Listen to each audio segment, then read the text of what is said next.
कि गिर गया इंसान का कितना यहाँ किरदार है, पत्थरों को पूजता घर में माला चारता। होता है कि नवरात्रि में 9 दिन तो चलो देवी माँ का पूजा होता है, पर लास्ट दिन विजयदशमी के दिन रावण दहन होना ये और नवरात्रि में देवी माँ का सच में 9 रूप हमारे बीच आते हैं। ये अध्यात्म और विज्ञान का एक ऐसा संगम है। एक आपका जो भाव है वो माँ के प्रति, माँ एक ऐसा शब्द है जो हमको बहुत केंद्रित कर देता है। पूरा सृष्टि भगवान को भी जन्म देने वाली तो माँ ही है। ऐसा बोले तो साक्षात तो घर में ही देवी माँ का घर में दर्शन देवी होता माँ। है। तो यदि आपने सुना होगा कुमार विश्वास में एक बात कही थी कि जब ईश्वर आपके आंगन में सौल, यश, उत्साह ये पैदा करना चाहता है तो आपके आंगन में बेटा पैदा करता है। और यदि ईश्वर आपके आंगन में उपासना, आराधना, आरती, वंदना ये आपके आंगन में सौंपना चाहता है तो वो बेटी के रूप में वो आपके आंगन में आएगा। Hello everyone, welcome to our YouTube channel Apna Sitapur पे आप सभी का स्वागत है। आज नवरात्रि की 9 दिन 9 देवियों के साथ आज हमारी सीरीज की तीसरा दिन है और आज हमारे बीच उपस्थित हैं नीलम सोनी जी। यह एक टीचर्स हैं, बच्चों को टीच करती हैं या उनको एक ज्ञान देने का कार्य करती हैं। आज हमारे बीच उपस्थित हैं। चलिए इस वीडियो के माध्यम से हम इन पॉडकास्ट में इनका स्वागत करते हैं और इनकी जर्नी के बारे में कुछ बातचीत करते हैं। हेलो मैम, नमस्ते। नमस्ते Ravi. Thank you ma'am times देने के लिए। मैम, हमारी नवरात्रि की सीरीज चल रही है। फर्स्टली एक महिला होते हुए, बोले तो एक लड़की होते हुए, एक जब टाइम होता है जब हम कुछ चीजों को पढ़ाई कर कुछ मुकाम को हासिल करते हैं, पर एक बहुत ही ज्यादा अपने आप में ही बहुत ज्यादा डिफिकल्ट होता है जो इतने बड़े सफर को, मुकाम को हासिल करना। मैम, आज के डेट के जो गर्ल्स हैं वो भी एक टीचर्स बनना चाहते हैं। ऐसा बहुत गर्ल्स की मन रहता है कि हम भी एक टीचर बने। तो मैम, उनको किन प्रकार ये जर्नी को अपने मुकाम को हासिल करना बहुत ही आसानी हो, ऐसा कुछ मैम आप इस पॉडकास्ट के माध्यम से क्या ऐसा कुछ बता सकती हैं क्या मैम? जी बिल्कुल रवि। और सबसे पहले तो मैं नवरात्रि की आप सभी को शुभकामनाएं संप्रेषित करती हूँ। आप सभी को बहुत सारी शुभकामनाएं और माँ की कृपा सब पर बनी रहे। रवि, आपका प्रश्न है, एक कठिन यात्रा होती है किसी भी मुकाम को हासिल करना। अपने कैरियर के प्रति सबका एक सपना होता है। सभी अलग अलग क्षेत्र में अपना कौशल दिखाना चाहते हैं। तो टीचरशिप या शिक्षकीय, मैं इसे पेशे से नहीं जोड़ूंगी। ये एक आपका कर्तव्य भावना से जुड़ा होता है और हर एक शिक्षक मुझे लगता है गुरु के रूप में आना चाहिए उसको समाज में। और ये आपके शुरुआती दौर में, प्रारंभ में ही आपका स्वभाव तय करता है कि आप किस फील्ड में जाना चाहते हैं, कहाँ क्या करना चाहते हैं। तो मुझे लगता है कि मेरा एक जो प्रारंभिक यात्रा रही मेरी, तो वो प्रारंभ से ही मुझे लगता था कि मैं कुछ ऐसा करूं जो रचनात्मक हो, सृजनात्मक हो। और मुझे नहीं लगता कि शिक्षकीय पेशे से ज्यादा कुछ इसमें सृजन का कार्य संभव है। आप दूसरे पेशे में जा सकते हैं, दूसरा व्यवसाय चुन सकते हैं, लेकिन मुझे लगता है कि दूसरे पेशों में आप अपने मस्तिष्क का बहुत ज्यादा उपयोग नहीं कर पाते हैं जितना सृजनशील एक शिक्षक होता है। तो यात्रा तो कठिन, लेकिन को अगर अपने कर्तव्य के प्रति या अपने जीवन के प्रति आप यदि ईमानदार हैं, कुछ बेहतर करना चाहते हैं, तो मुझे लगता है कि ये संघर्ष की यात्रा रहती है और कठिन परिश्रम के बाद ही प्राप्त की जा सकती है। उनको पता है कि यदि उनकी रुचि डॉक्टर बनने में है, इंजीनियर बनने में या शिक्षक बनने में, किसी भी क्षेत्र में यदि वो अपनी रुचि जानने लगते हैं, 12वीं के बाद एक ऐसा उम्र होता है कि वो पहचान लेते हैं खुद को। उन गर्ल्स को आप क्या बोलना चाहेंगी मैम जो अपने सफर पे बहुत ही ज्यादा सफर तय कर रही हैं पर वो अभी भी सफल नहीं हो पा रही हैं? बार बार ऐसा जनरली देखा जाता है कि कुछ ऐसे बड़े एग्जाम्स होते हैं जिसमें एक बार नहीं, 2 बार नहीं, तीसरा बार भी ट्राई करते हैं, पर वो कहीं ना कहीं ना सफल हो जाते हैं या कहीं कहीं सफल भी हो जाते हैं। अगर जो लड़की ना सफल होते हैं तो क्या उनको क्या करना चाहिए? क्या अपना सफर को वहीं छोड़ देना चाहिए या उनको और भी कठिनाइयों का सामना करते हुए और भी आगे बढ़ना चाहिए मैम? देखो रवि, होता ये है, असफलता केवल यह सिद्ध करती है कि सफलता का प्रयत्न पूरे मन से नहीं किया गया है। तो यदि आप असफल होते हैं तो निश्चित रूप से आपके प्रयासों में कहीं ना कहीं कोई कमी रह गई होगी, मुझे ऐसा लगता है। यदि आप ठान ले किसी भी क्षेत्र में, यदि आप सोचते हैं कि आपको जाना ही है, तो कोई भी बाधा आपके बीच नहीं आ पाएगी। आप कर सकते हैं, आप परिश्रम कर सकते हैं। हाँ, हर एक व्यक्ति सफल भी नहीं होता, मैं ये भी नहीं कहूंगी कि हर एक व्यक्ति को उसका लक्ष्य मिल जाता है। बहुत भटकते हैं, जैसे मैं अपने अपने जीवन की ही यात्रा का प्रारंभ करूं हाँ, तो अपने यदि मैं हायर सेकेंडरी के पीछे जाती हूँ तो अलग अलग फील्ड में मेरी रुचि रही है। मैं प्रशासनिक अधिकारी बनना चाहती थी। अच्छा, तो वो फील्ड शायद ये ट्रैक आता है जीवन में कई तरह से, आदमी बनना कुछ चाहता है, होता कुछ है और जाता है, लेकिन वो चीजें बहुत दिन के बाद बहुत बाद में समझ में आती है। और कुछ ऐसे लोग भी आते हैं, कुछ ऐसी शक्तियां भी होती हैं आपके साथ कि आपको आपका रास्ता वो बता देते हैं, सोचे ना होते हैं, वो भी हो जाता है, वो रास्ता आपका बन जाता है। तो हुआ ये कि जब मैं कॉलेज में आई, होली क्रॉस कॉलेज में मैं ग्रेजुएशन करने आई थी, वहाँ टीचर्स की मैं बहुत चाहती थी क्योंकि मैं चीजों को समझाने में या उत्तर देने में उनको लगता था कि मैं क्लास में बेहतर कर रही हूँ, ज्यादा रुचि रखती हैं। तो उनको यदि किसी दिन अनिच्छा होती थी कि वो क्लास नहीं ले पा रहे हैं या उनको लगता था कि बहुत हो गया, थक गए हैं, तो वो सारे क्लास को जैसे बोल देते थे तुम एक लीडर के तौर पे तुम संभालो। वो पढ़ाने की जो रुचि जागृत हुई, मुझे लगता है कि रुचि मेरी वहीं से पनपने लगी और मैं ठान ली थी कि मुझे शिक्षक ही बनना है। प्रोफेसर जाने का लक्ष्य रखी, लेकिन शिक्षक तक तो मैं आ गई। इसीलिए मैं ये कहना चाहूंगी कि आप लक्ष्य बड़ा रखिए। मैम, नवरात्रि की सीरीज हम चला रहे हैं, तो ऐसा जनरली ऐसा देखा जाता है कि बहुत लोग देवी माँ को तो जानते हैं, नवरात्रि को भी जानते हैं, पर कहीं ना कहीं बहुत ऐसे लोग रहते हैं कि नवरात्रि को नहीं भी जानते हैं कि ये नवरात्रि 9 दिन क्यों होता है, क्या इसकी रीति रिवाज मानी जाती है। पर जो मानता है वो तो ठीक है, लेकिन जो नहीं मानता उनके लिए अपने आप में ही बहुत ही ज्यादा कठिनाइयों से वो सोचते हैं और उनको नहीं करते हैं। तो मैम, जो हमारा ये वीडियोस देख रहे हैं उनको आप किस प्रकार समझाना चाहेंगे कि ये नवरात्रि क्या होता है, ये 9 दिन में क्या किन किन चीजों को एक व्यक्ति फेस करता है, और नवरात्रि में देवी माँ का सच में 9 रूप हमारे बीच आते हैं और हम 9 रूप के तौर पे जानते हैं, इनको किन तरह आप एक्सप्लेन करना चाहेंगे मैम, जो हमारी वीडियोस देख रहे हैं? बिल्कुल रवि, ये अध्यात्म और विज्ञान का एक ऐसा संगम है, एक ऐसा ये मार्ग है। मुझे लगता है कि अगर आप नास्तिक हैं, आस्तिक हैं, जो भी आप मत मानिए, पूजा पाठ मत मानिए, लेकिन ये आपके मन की शुद्धि के लिए, आपके शरीर की शुद्धि के लिए विज्ञान के दृष्टिकोण से भी बहुत ज्यादा महत्वपूर्ण होता है कि आप इन दिनों ऋतु परिवर्तन की बात होती है जहाँ पे, तो नवरात्रि ये जो मुख्य रूप से वैसे तो 4 नवरात्रि आते हैं, तो 2 जो नवरात्रि हैं वो जी हाँ, तो क्या होता है कि 2 जो ये नवरात्रि हैं, चैत्र नवरात्रि और अभी जो नवरात्रि जो हम मना रहे हैं, ये ऋतु परिवर्तन का एक विशेष संगम का मौसम होता है।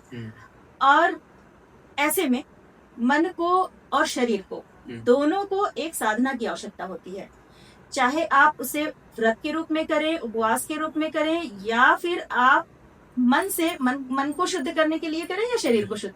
आप खान पान में गड़बड़ करते हैं, प्रकृति भी चाहती है कि इसमें संतुलन स्थापित करें, तो इसे धर्म से जोड़कर इसे इतना पावन रूप में इसे प्रस्तुत कर दिया गया कि हर एक आस्तिक, चाहे वो नास्तिक, आप मत मानिए कि आप उसको प्रतीक शास्त्र के रूप में जोड़ के हम चलते हैं कि ये जो 9 रूप हैं, देवियों के जो 9 दिन होते हैं, अलग अलग इसके पीछे पौराणिक कहानी, इतिहास है, हमारी परंपरा, हमारी सनातन संस्कृति इससे जुड़ी हुई है। तो मैं तो यदि ये कहती हूँ कि अगर आप पूजा पाठ नहीं भी करते हैं, मन और तन शुद्ध रखने के लिए ये जो 9 दिन की पवित्रता होती है, आपकी आत्मा की शुद्धि जो होती है, शक्ति की उपासना होती है, आपके बुद्धि का जो विकास होता है, विकसित होता है, ये बहुत महत्वपूर्ण है। इसकी उपासना से ही जुड़ के हम इसको कर सकते हैं। और 9 दिन हम लोग भले ही बहुत ज्यादा व्रत के लायक नहीं है, हमारा शरीर सक्षम नहीं है, आप मत कीजिए, लेकिन आपका जो भाव है वो माँ के प्रति, माँ एक ऐसा शब्द है जो हमको बहुत केंद्रित कर देता है। पूरा सृष्टि, भगवान को भी जन्म देने वाली तो माँ ही है। ऐसा बोले तो साक्षात तो घर में ही देवी माँ का दर्शन होता है। तो यदि आप उस 9 दिन को ना भी माने, आप सारे दिन आपके लिए नवरात्रि होनी चाहिए। और नारी जहाँ सम्मानित होती है उस घर में परमात्मा का वास होता है। नारी जहाँ पूजी जाती है वहाँ देव वास करते हैं, ऐसा कहा जाता है। तो नारियों का जो सम्मान है, सम्मान का पर्व है। मान लीजिए कि शक्ति की उपासना है, नारी के हर रूप की उपासना है, और इसी बहाने नारी के प्रति जो श्रद्धा भाव, सम्मान भाव जागृत होता है, ये नवरात्रि उसका पावन प्रतीक है। नवरात्रि के 9 दिन में मैम जनरली एक व्यक्ति को किन किन चीजों को ज्यादा ध्यान देना चाहिए? क्या नवरात्रि में कुछ ऐसी चीजें रहती हैं जिनको ना करना चाहिए, या जिन चीजों को करना चाहिए वो चीज सच में शुभ मानी जाए? तो क्या मैम इन चीजों को आप किस तरह एक्सप्लेन करना चाहेंगी कि नवरात्रि में क्या किन किन चीजों को सच में बहुत ही इम्पोर्टेंस देना चाहिए या ध्यान देना चाहिए जी? देखिए रवि, यदि मैं इसको पूजा पाठ के दृष्टिकोण से, धार्मिक दृष्टिकोण से कहूँ तो ये 9 दिन ही नहीं बल्कि जीवन का हर दिन हमको शुद्धता और पवित्रता के साथ जीवन में आचरण करना चाहिए।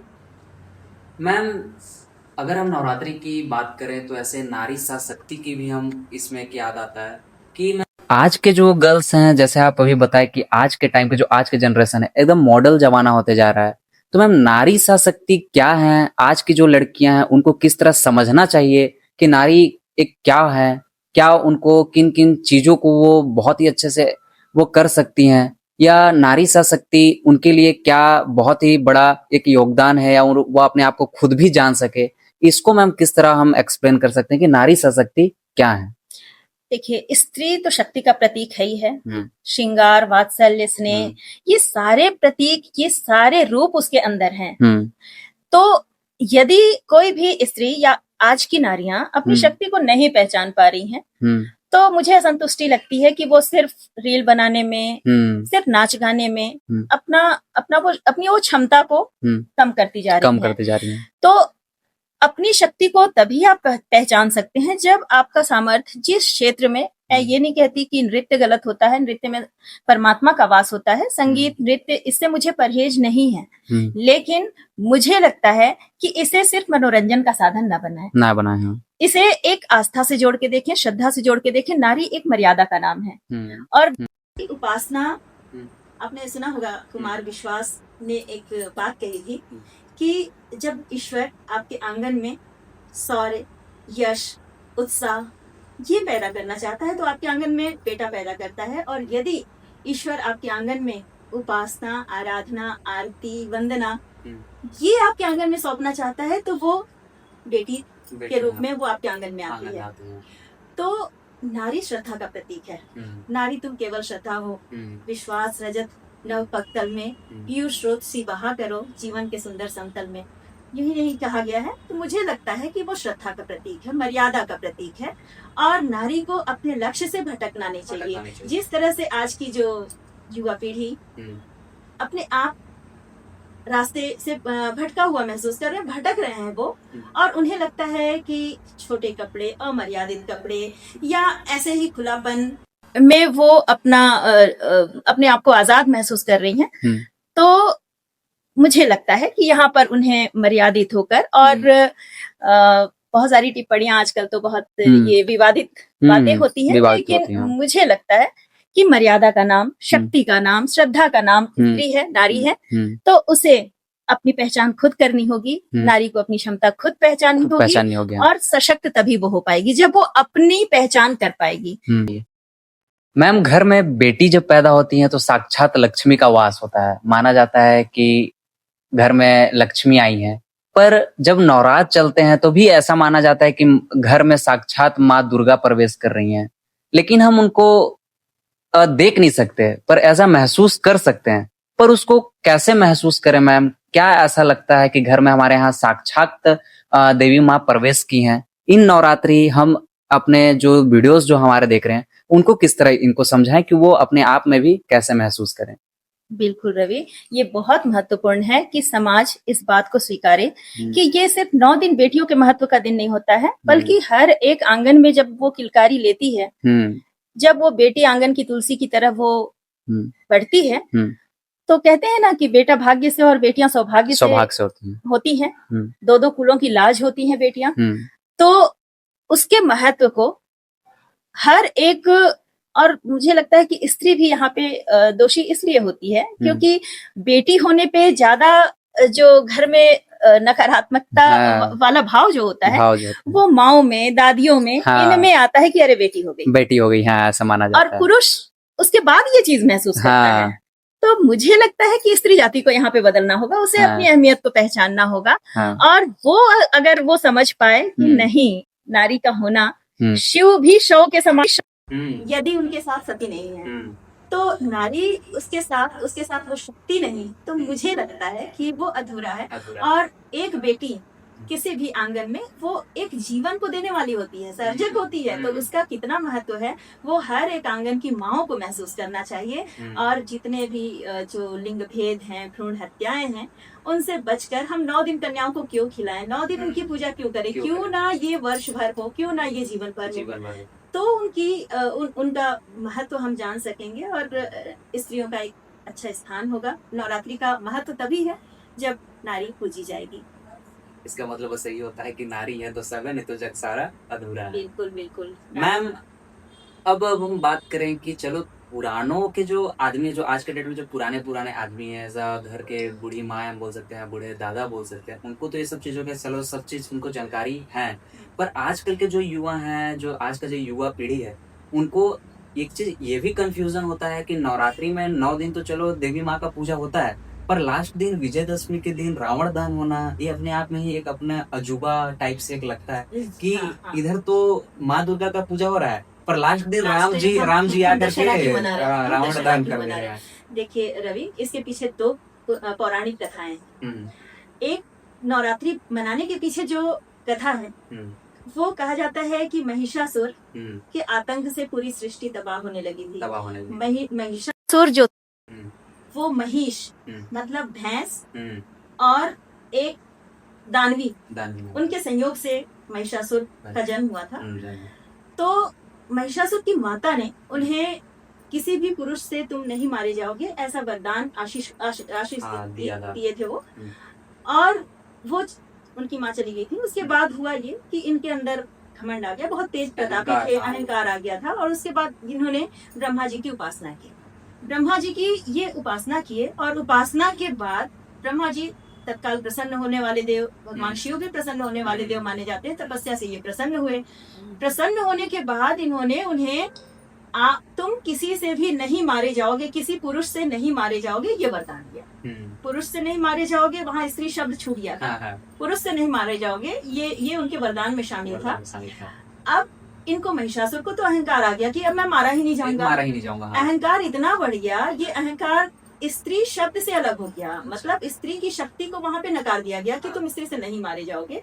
वो स्त्री को किनारे कर दिया गया कि स्त्री मारने की चीज थोड़ी ना होती है, वो कहाँ से मारेगी। तो अब उनके अंदर इतना अहंकार हो गया कि वो फिर अपने अहंकार में आके स्वर्ग पर हमला करते हैं, और स्वर्ग पे हमला करते ही वो जीत भी जाते हैं, क्योंकि अब उनकी शक्तियां बहुत बड़ी हुई थी।